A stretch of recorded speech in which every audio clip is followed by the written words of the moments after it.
सुप्रभातम। नमस्कार। मैं विवेक जैन और महाराष्ट्र से संभाजी नगर और महाराष्ट्र से।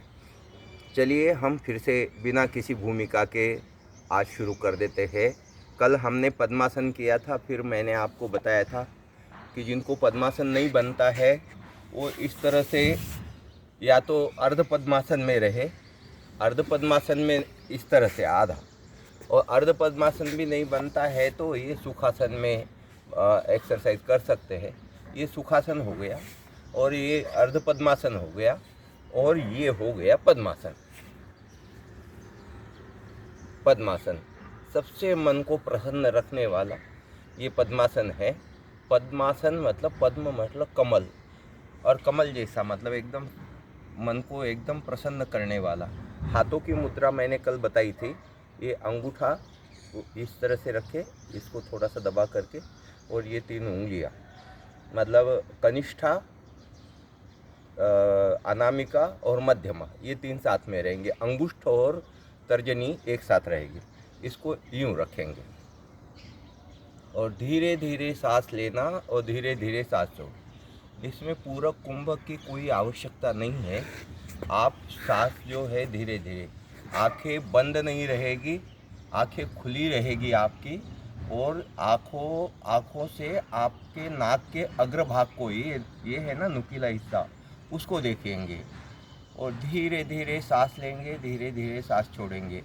रीढ़ की हड्डी सीधी रहेगी और ये भी एकदम टाइट रहेगा। कोई भी अवयव जो है ढीला नहीं रखेंगे, और धीरे धीरे सांस लेते जाइए, छोड़ते जाइए।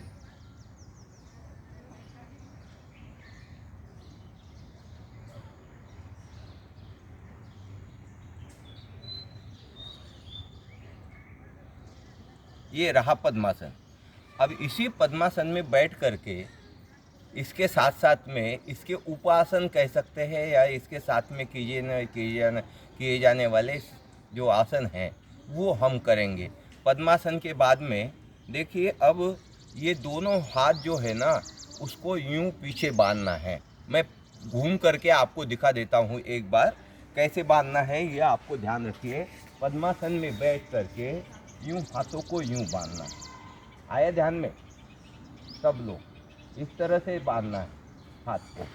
तो देखिए, अब सीधे मतलब इस तरह से हमने हाथों, जैसे अपन आगे बांधते हैं ना ऐसे, तो उसको पीछे से बांधना है। देखो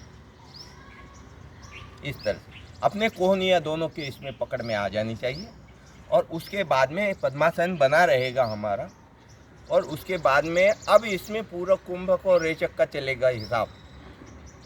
हम सांस छोड़ते हुए मतलब रेचक करते हुए जाएंगे। जब भी ये ध्यान रखना कि कोई आसन हम कर रहे हैं, जैसे ध्यान के आसन वगैरह, उसमें सांस पूरक कुंभक की आवश्यकता नहीं है। जैसे प्राणायाम वगैरह है तो उसमें धीरे धीरे सांस लेना छोड़ने की बात होती है। कुछ आसन ऐसे होते हैं, मगर लगभग बहुत सारे मतलब लगभग 80% आसन ऐसे होते हैं कि जिनके साथ में हम सांसों का तारतम्य रखना चाहिए, पूरक कुंभक रेचक का साथ रखना चाहिए। क्योंकि जब हम आसन लगाते हैं तब हमारा पेट खाली होना चाहिए हवा से। तो ये देखिए, रेचक करते हुए मतलब धीरे धीरे सांस छोड़ते हुए मैं नीचे जाऊंगा। देखो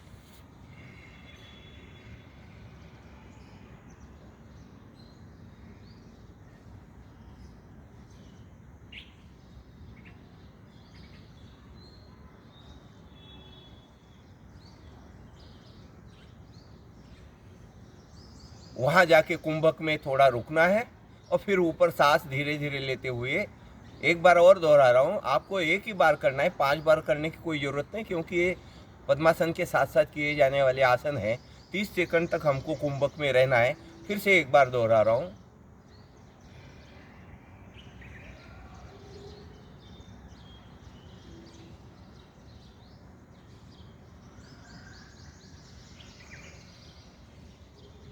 फिर इसमें सुधार कर रहा हूँ मैं, थोड़ा सा मैं भूल गया। देखिए जैसे हमने किया ना, तो सांस छोड़ते हुए पहले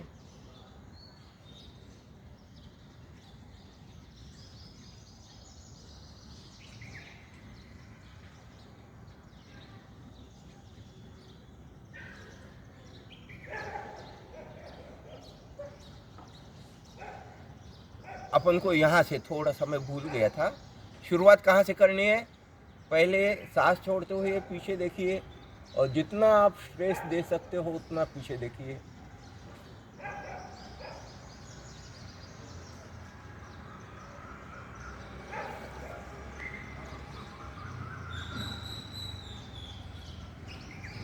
इससे फ़ायदा क्या है, हमने ये हाथों को बांधा है ना, तो ये हमारे कंधे और शोल्डर बोन ये सब जो वहाँ कोई परेशानी हो तो दूर हो जाती है। जब हम पीछे देखते हैं सांस छोड़ते हुए, तो उससे क्या है कि हमारी रीढ़ की हड्डी के ऊपर भी तनाव आ जाता है और स्ट्रेस होता है, और हमारे बोन कॉलर पे भी मतलब प्रेस होता है, और हमारी गर्दन को भी एक्सरसाइज मिल जाता है। और जब हम नीचे जाते हैं ऐसा, तो यहाँ से ये हमारी यहाँ से लेकर के मतलब रीढ़ की हड्डी के जड़ से लेकर के पूरे कंधे तक, यहाँ तक गर्दन तक सारी मसल्स जो है उनको एक्सरसाइज मिल जाता है। तो ये पद्मासन के साथ में किया जाने वाला पहला आसन है। उसके बाद में कल जो है मैं आगे वाले एक और बता देता हूँ, अभी अपना समय है अपने पास में। दूसरा आसन जो है उसके साथ में करने वाला, देखिए फिर से एक बार मैं आपको दोहराऊंगा। उसको पकड़ना कैसे है, अब आए हमारा हाथ यूं जाएगा, पहले हमने यूं पकड़ा था, पद्मासन में ही रहना है आपको, है ना, वो आसन बदलना नहीं है। अब उसको हम यूं पकड़ेंगे हाथों को, कोहनियाँ सीधी होगी, टाइट बिल्कुल। और फिर हम कैसे चलेंगे, ध्यान से देखिए, उसमें सांस छोड़ते हुए देखो,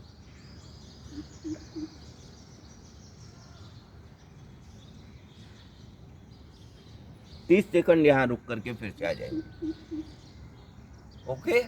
और फिर बाद में दोबारा दूसरी साइड में, अब यहाँ पर थोड़ा सा फर्क रहेगा कि जिस हिस्से पे ये पैर है तो वो थोड़ा नीचे होता है घुटना, और जिधर से ये पैर ऊपर आता है तो इतना अंतर अपना बढ़ जाता है। तो हो सकता है कि इधर का आपका टिकने में ज़मीन में थोड़ा परेशानी हो जाए, दिक्कत नहीं, क्योंकि ये हिस्सा निचले हो गया, ये इतना हाइट इसकी बढ़ गई, तो उससे थोड़ा सा फर्क आ जाएगा। देखिए फिर से दोबारा सांस छोड़ते हुए मैं चल रहा हूँ, कोहनियों में सीधापन होना चाहिए, मुड़ना नहीं है। ये देखिए,